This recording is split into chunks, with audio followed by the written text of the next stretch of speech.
Well, it's really sweet to be here, sweet to see all my beloveds' faces. It's also really sweet to see some new faces, and at some point I hope, before we're done in the evening, you can tell me how you found Diotte and how you got here. So I'm really excited to be doing this first, let's hope it's first, in a series of book signings. And especially at Crazy Wisdom, because probably like many of you, I fell in love with Crazy Wisdom back in the 90s when I was really starting to focus on a burgeoning spiritual journey. And Crazy Wisdom was the go-to place to find the books to support that journey. They were closed for a while, and that was sad, so we're all happy that they're open again. They're a passionate supporter of the Ann Arbor community, and I thank them for embracing new authors like myself. And thank you all for showing up to support my work. It really means a lot to me.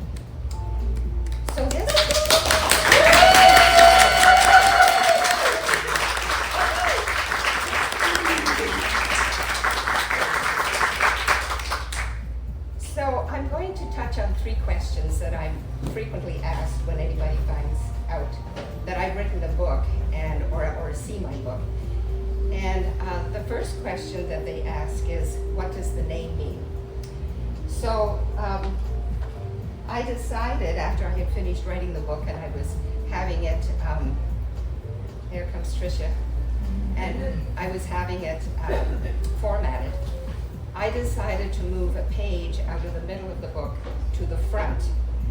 Now my book coach at the time was a little concerned, and she said, oh, it's a little sappy to be starting the book off with. But I thought it was important because it explains why my book is called Diotte. So I'm going to read that page. I leaned back against his body, melting into the contour of his torso. His arms and legs curled around me, warming me against the cool ocean wind. We sat motionless for a long time, a long, dreary time, listening to the waves dominating the craggy coastline. I was a foreigner to this 63 square mile rock, jutting from the South Pacific. I had met Pitaki only weeks earlier. He spoke little English.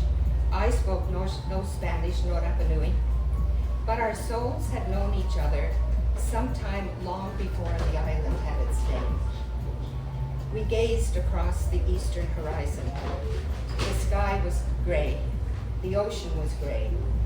The wet wind pushed gray-black clouds across the island, whipping our long hair into our eyes and dampened the pareus draping our shoulders. We didn't mind the rain or the wind or the gray. Immersed in the glow of future plans, we were too happy to feel threatened by anything so mundane as a thunderstorm. We were invincible. I know your Rapa Nui name. Come to me now. He burrowed his face in my hair. What is it? I turned my head and felt his lips brushing my ear. Diotte, he whispered softly. What does it mean? It means the beginning of the beautiful new life. It means when the sun come up. He stretched his arm over the ocean and pulled, as though pulling the sun up from the horizon. It means when the flower opened. He cupped his hand and then burst his thumb apart a tiny bit, like a bud peeling back its first petal. That is Diotte. You are Diotte. You are the beginning of the new life. It was the second time I had been named. Like the first one, this name held a mighty promise. New love believes in promises, even when betrayal half hides in the shadows. New love pretends it's not there. And then the story goes on to talk about the experiences I've had in my life that determined the trajectory of my life, as all of you have had. So the next question that is asked when I explain what Diotte means, they say, what is your book about? And I try to make it simple, and I say, well, it's about survival and thriving. And that usually kind of gets a head cock, And then the question is, well, how did you come to write such a story? So anyone who has written a memoir or a biography knows that if you want to get to know yourself a little bit more, write your stories. We all have sacred assignments, tasks that we must complete if we want to continue on our evolutionary path of consciousness raising. Our sacred assignments help us better understand our strengths and our fears. Accepting our sacred assignments is not only necessary for our personal growth, it also contributes to our shared human and planetary evolution.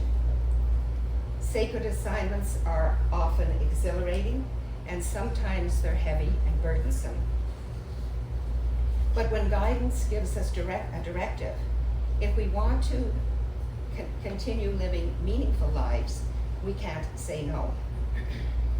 Writing Diotte was one of those burdensome assignments that I could not do. It's a memoir, it's not a biography. It doesn't include all my relationships, all my decisions, all the times I couldn't make a decision, which was really a decision to post, all the places I've been or lived, all the classes and workshops and teachers. But it did require that I review my biography in detail so I could pick out the experiences that contributed to the theme of my book, the aha moments, as well as the slow, meandering awakenings. In my mid-30s, I began to realize that my response to my traumas was formed by the same patriarchal culture that had caused my traumas. Male thought had shaped my whole life. My school books, my prayer rituals, my image of the divine, the religious and secular laws that govern me, all were based on male thought. So I stopped reading male authors. For 13 years, I read only female authors. Those women courageously telling me their stories, telling me their women's stories, shifted my view of the world and shifted my view of myself and what I needed to search for wholeness and safety and authenticity. In my 50s, I heard the voice of guidance giving me this sacred assignment. Guidance says, now it's time for you to give back.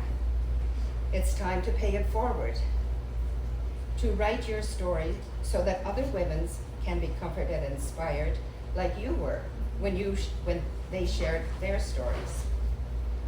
I was teaching, so I was ablaze with the fire of writing right back then, but I couldn't tell my story. It felt too vulnerable. Shame and fear held me in shrinkage. I wanted to write my story through the lens of healing, not through the lens of wounding. I thought that more age and experience under my belt would free me from shame and fear. I thought that with added age, I wouldn't care anymore what people thought about me. That belief was only partially correct. The scholarship engendered by the extra 20 years of experience did assist the enactment of this sacred assignment. But what a shock and disappointment it was to realize in my early 70s, when I finally sat down to write my book, that fear and shame still made exposing my underbelly far too dangerous. We all have wounds. We all cover them up. We stuff them into the dark places, hide them from ourselves so we don't collapse under the weight of trauma. We hide them from everyone else because sharing our real life stories is a far too painfully vulnerable thing to do. So our traumas nestle in, deeply embedded in shame. Of course, trauma memories continue to whisper quietly into every decision we make henceforth in life, without our knowing that those decisions are being colored by and adjusted by and intoned by those trauma memories. With added age, I began to awaken more fully to my mortality. As the number of future years began to feel more finite, I began to realize that if I wanted to get this book done, I'd better get at it while there was still time. A few years earlier, I had attended a workshop facilitated by Patricia Farrow, based on the information in her book, Sacred Marching Orders. Did you bring your Sacred Marching Orders? I brought one copy. Okay, please, let's put it on the table so people can see it. That workshop stuck with me. So when COVID set in 2020, and Lewis, there's my husband sitting in the back, and Lewis and I were housebound, I stopped sidestepping my sacred marching orders. It was time to go head to head with my fear. Added age didn't make the fear go away, but eldership helped me befriend my fear, helped me cultivate a resolve that did not ignore the fear, but took it under my protective wing while I sat down to the task. The teachings of Dale Allen, who created the film and wrote the book in her Sacred Marching Orders, in Our Right Minds, and who wrote the foreword to Peyote, was deeply helpful to me in making this shift. Mara Evenstar often says that trauma metabolizes into our bodies. As buried memories come out of hiding, all hell can break loose in our mental and physical health. We can get really sick. Erupting memories can disrupt friendships, intimate relationships, certainly our sleeping patterns. This foundational step of deciding to give voice to your stories can feel like pulling a fish hook out of your elbow. It can feel like your train is derailing, when in fact, your train is really moving from a track that has not felt nourishing for quite some time onto a track that, if you have the guts to follow your assignments, will actually lead you safely home. In unearthing buried memories, reliving those experiences, we discover the inner strength and resolve that guided us through that long, twisted journey. And we discover how divine guidance helped us steer the journey.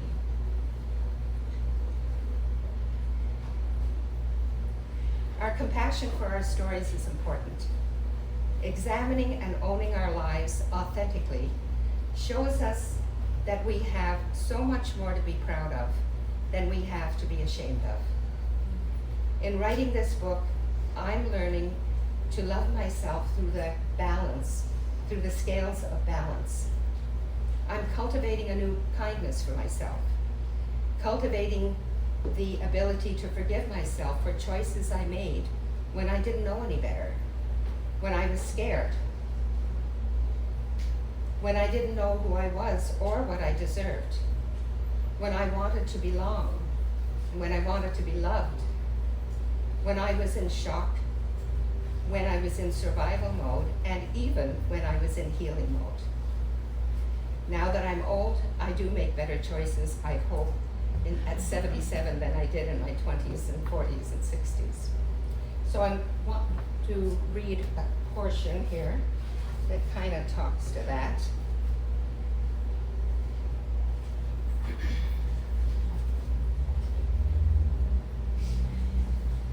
Healing is not a magical disappearance of all physical and psychological ailments.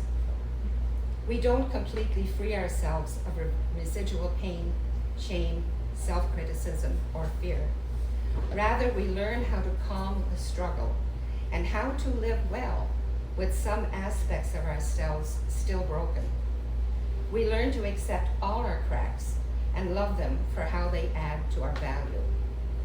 The Japanese art of kintsugi is a repairing of valuable objects by gluing them together with the sap from the Rus verniciflua plant mixed with gold or silver, enhancing the cracks, giving the object a refined beauty.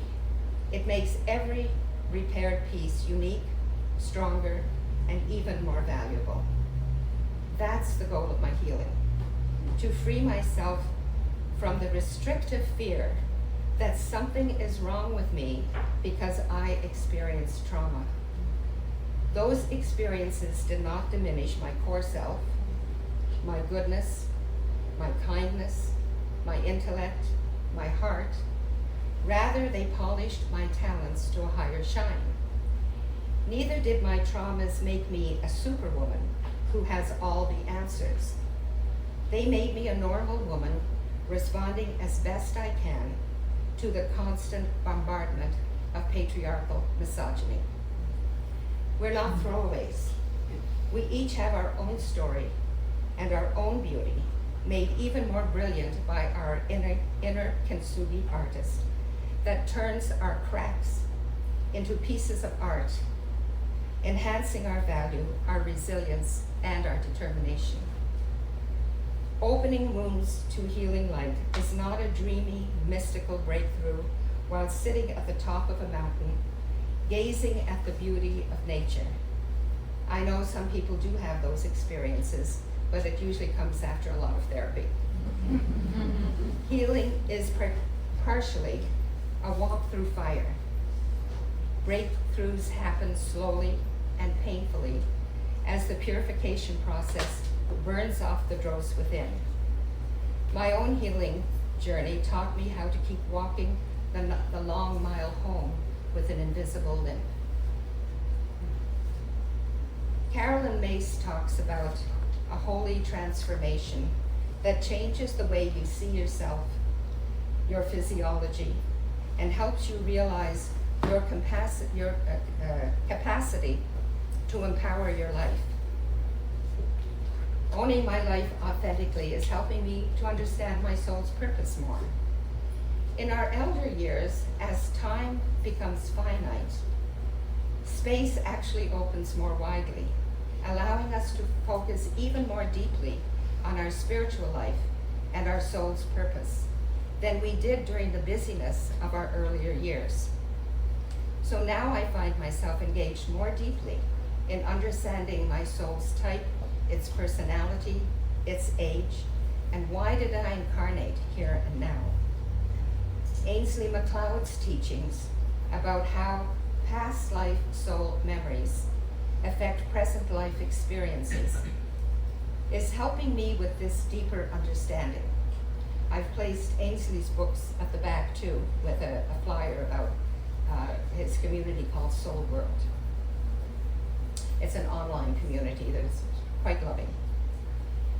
We all have to ask, what is the value of eldership in our culture? We elders can feel broken, but because of our breaks and our mendings, we have something wise to share.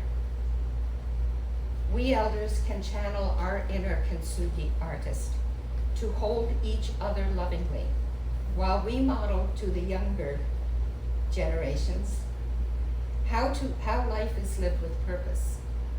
And we model how freeing it is to break our silence around shame-based traumas. My elderhood purpose was to write this book. Now that I've completed that assignment, I'm open to the next directive, which is to step confidently into eldership wisdom and use it to change our world.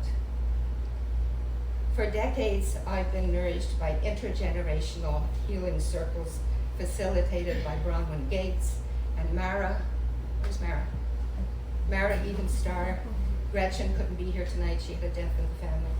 Johanna, where's Johanna? Johanna Nader and Patricia Farrell. And as helpful as they were to me and still are in this phase of my life, it's now time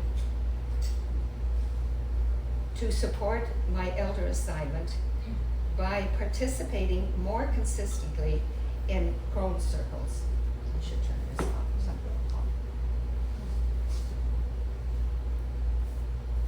Actually, Karen, who's not here, and Alyssa and I, three of us have been meeting either on Zoom during the cold months or on the third woman's front porch, Karen's front porch, for 3 years. And once a month, we just witness and support each other on our life's journeys. And sometimes the topics go way off, and sometimes they're very apropos to what's going on, either in our lives or politically, of course, right now. I'm nourished by a wonderful online prone circle facilitated by Alison Palmer. I have her information out there. She's a British woman who lives in France. She facilitates an online circle of women who gather from around the world to share our thoughts and stories. Last week, we talked about how loving it is to support each other, to help each other see the unseeable, hear the unhearable, speak the unspeakable, feel into the unfeelable, and bear the unbearable in ways that old women see, hear, speak, and feel. And there is a difference I'm finding as I'm aging, that we do see the world differently, and we do feel and hear differently than at least than I did 20 years ago.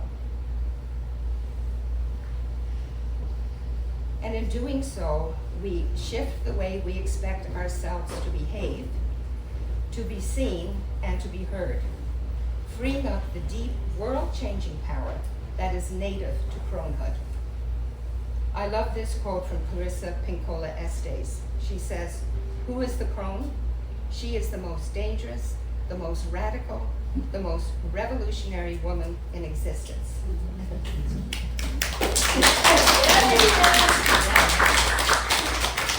We are models for the younger women following in our footsteps, giving them clear, authentic footprints to plant their feet into.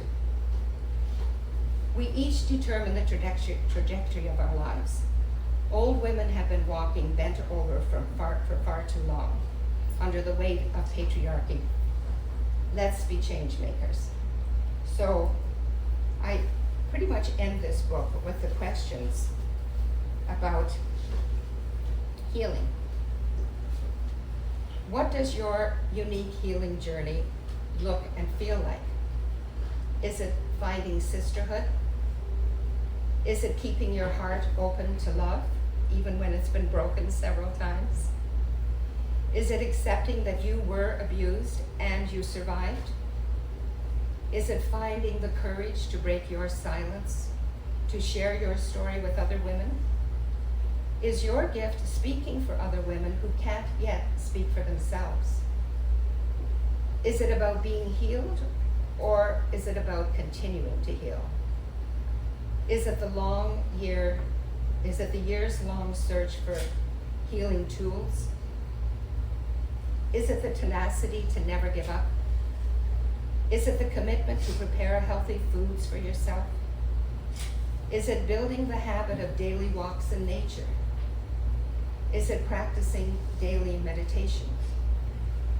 Is it the determination to keep believing in yourself enough to keep reaching for your well-being? I'd like to plant a seed in the hearts and the minds of the old women in the circle tonight to form, facilitate, or at least join crone circles. I also invite the men in the room to be change makers. Look, racism isn't a black issue. It's a white issue. We all know that. Rape is not a woman's issue. It's a man's issue.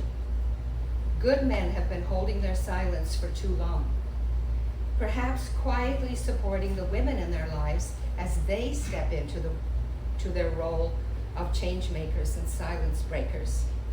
We need men to lead that charge within the male community. Form circles where men sit together and talk about misogyny and how it affects you detrimentally. Figure out how men can change the patriarchal culture of rape. Break male silence, name misogyny, and take steps to shift into phylogeny. So I'll end with this last little paragraph. I ran from my own story for too long. In writing this book, I discovered the lotus that has been growing in my rich, murky innards. We all drink from each other's stories. So I share with you my own brackish brew. Perhaps you see yourself in some of these pages.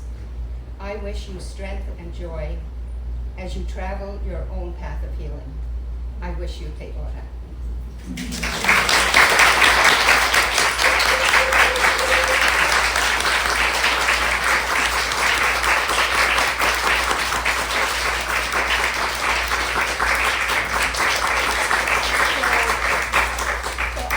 have time for a question or two. Yeah, definitely. There are lots of time. Okay, Kelly? I was wondering if you had any advice for other women or for men who are wanting to write a memoir or something of this nature that are feeling either stuck or particularly vulnerable and sharing stuff like So there's a quote that I carry around with me all the time, and I blew it up actually for tonight. This is a quote from Victoria Schwab. She writes, I think, mystery novels, and she's quite prolific. And she was asked, how do you write so many books? And she said, look, writing a book isn't that hard. All you have to do is build an armored giant out of all your fears, and then fight it to the death, and melt the metal down to forge a pair of doors locked by doubt, and go on a quest to find the key, and then sit your down in the chair and write. And I love it. So that's actually one of the fourth questions I've been asked a lot. Like, what would you have to say to somebody else who did what you do? So I think that describes, any writer's journey. I think it particularly describes the journey of a person who wants to write her intimate stories. If I'm writing a story if I'm writing a biography about someone else, there's distance between myself and the reader. But when I'm writing a story that exposes my underbelly, there's no distance, and all sorts of fear and shame. I think it first starts with shame and fear. I mean, the therapists in the room can explain this better than me, but it feels like fear is the product of shame. The trained therapists in the room will be able to explain this better than me, but I like this quote. It was anonymous. I researched to find who said it, and I can't find it. It says, if you experience guilt about how you respond during a traumatic incident, remember that during the trauma, your logical brain shut down, and your survival brain made a split-second decision to either fight, flee, freeze, or fawn. You did not get to choose. Your survival brain did. And you made it out alive, which means it made a damn good decision. And I've come to find out since I've written this book that there never will be a time when you or I will feel safe until we break the silence around our traumas. As long as we're holding them, we stay clenched in shame and fear. At one time during the writing of this book, about halfway through, I had reached another one of those blocks where this time I was quite sure I wasn't going to be able to overcome. And just at that time, I listened to an interview of Dale Allen by Leah Myers. Where's Leah? Leah. She did this interview for the Green Tent. And Leah asked Don, what is your secret, she asked. How do you stay so upbeat? How do you continue to be so prolific? And this was Dale's answer, and I'm paraphrasing. She said,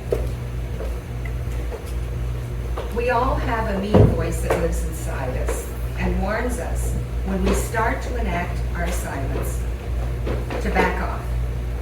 In wanting to protect us, the voice says, 'Who do you think you are? Who are you to write a book? Paint that picture, write a play, write a song, much less sing it in front of a crowd. You're not a good enough writer or artist or singer.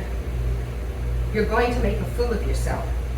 You'd better stop now before you make a mess of your life.' And on and on and on. So she said, don't let that inner mean voice stop you.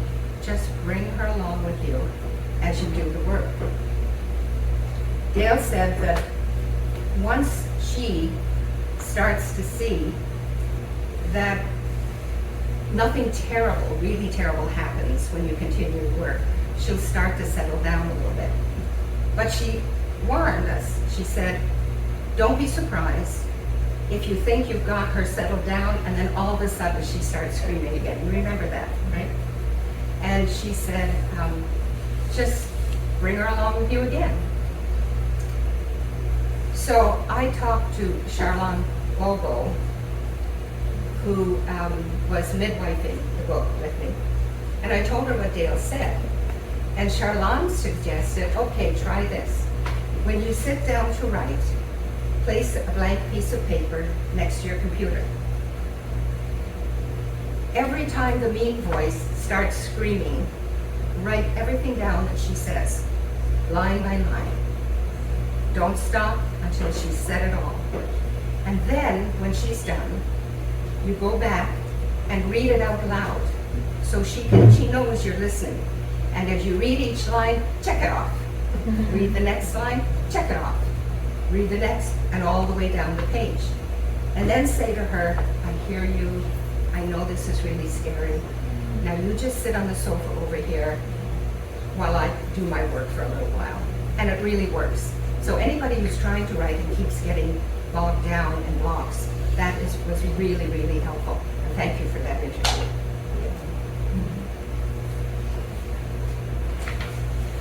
And it's interesting, I really took Dale's suggestion to heart, her advice to heart, because I finally got through the book. And then when the writing was done, and the editing was done, and the formatting was done, and the book cover was done, and now it was time to publish, I went back into a deep hole of shame. So, of course, who would I turn to?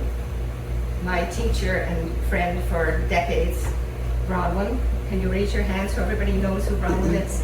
A lot of you people know, but some of you don't. And I talk about Bronwyn often in my book because she really kind of saved me, or helped direct me through some dark passages.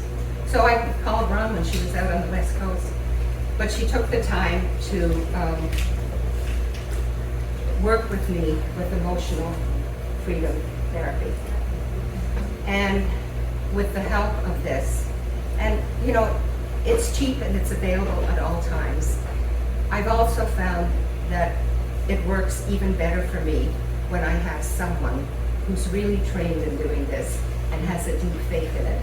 So we spent some time that day on the phone going through all my fears and my shame and talking about what's the worst thing that's going to happen if people really do read my story. Thank you, Brian. To write a memoir, we need to admit who we are. Nothing more and nothing less. And that takes courage. Because at the end of the day, we all just want to be loved. Most of us live through life waiting for the moment when our imperfections will finally be overcome so that now we can shine. No. We sit down right here, tapping our fingers on this computer, scratching on this notepad. That takes courage, and that's where we shine. It takes a village to write a book. Pay a book coach, a developmental editor, a formatter, turn to family, a line editor, Turn to family members and friends who have faith in your project and are willing to proofread your manuscript and give you positive, honest, but loving feedback. My sister helped me a lot when I was writing this book.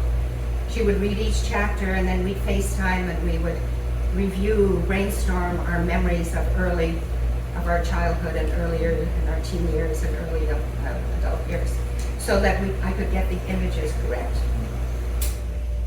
My friend Rosie did the first line edit of my manuscript.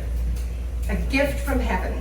Believe me, when you are writing a manuscript and someone who is actually trained in that says, send me your manuscript, let me read through it, and then meets you for coffee and tells you what would work better.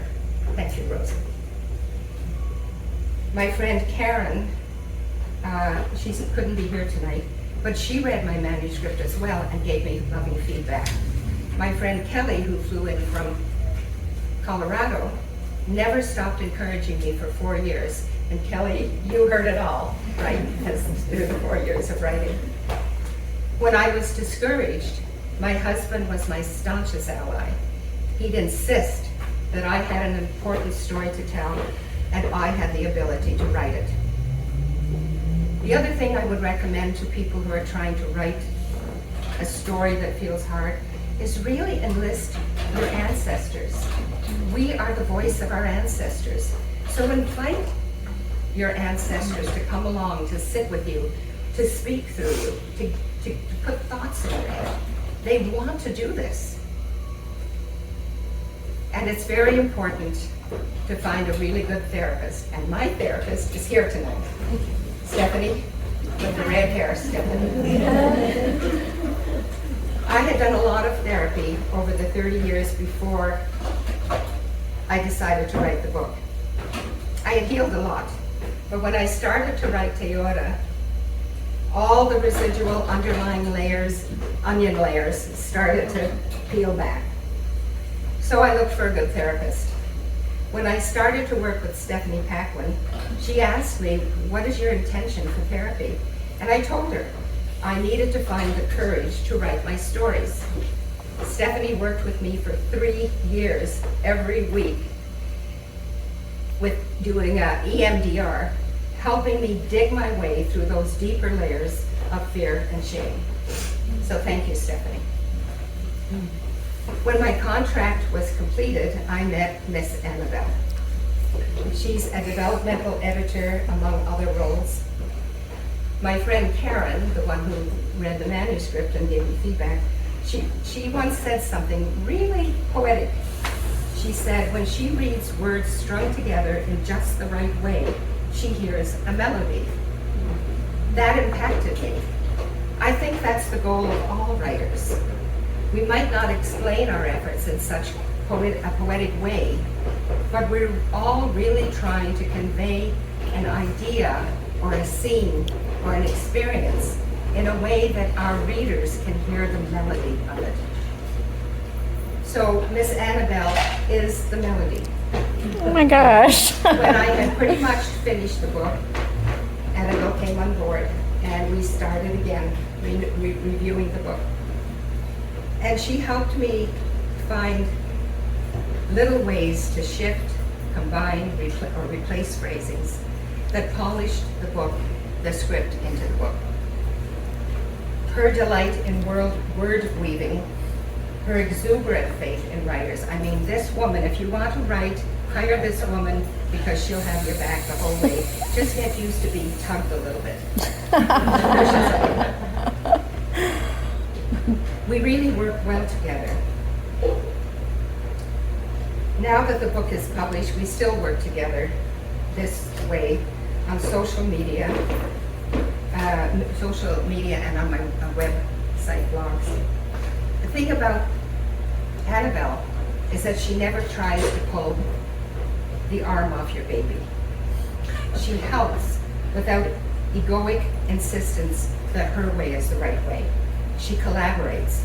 That kind of support is an absolute necessity for any writer. So, pull a village around yourself if you want to write your stories. Write those stories that have been floating around your head. If you're scared to tell the stories, think of it this way. What if I write these personal stories, and as Cheryl Page says, they never hit the 6 o'clock news? That's kind of a safe thought, right? But if you need inspiration, think, what if I write a good story, a life-changing story, a world-changing story? Now that's an inspiring thought. As you begin to write, that story will gain strength and purpose as your words hit paper. Write freestyle. You'll be able to edit. You'll have lots of time later to edit out. Let your thoughts flow and see what happens. Join a writer's club. Test your chapters in that circle. When you feel blocked, get outside. Walk, ride your bike, sit, meditate. Stop monkey-minding the project. Relax. Allow nature and guidance to download your next few paragraphs with no effort on your part. I also will say that acupuncture is very helpful in removing blocks. Look, maybe you can't write a story today or this month, but you can write a paragraph. So write a paragraph a day, and at the end of the year or 2 years, these paragraphs that you wrote in no sequential order actually become your book. Don't wait until you're sure of what you're doing. Write in the now, and you'll probably surprise yourself. And that's it. That's what I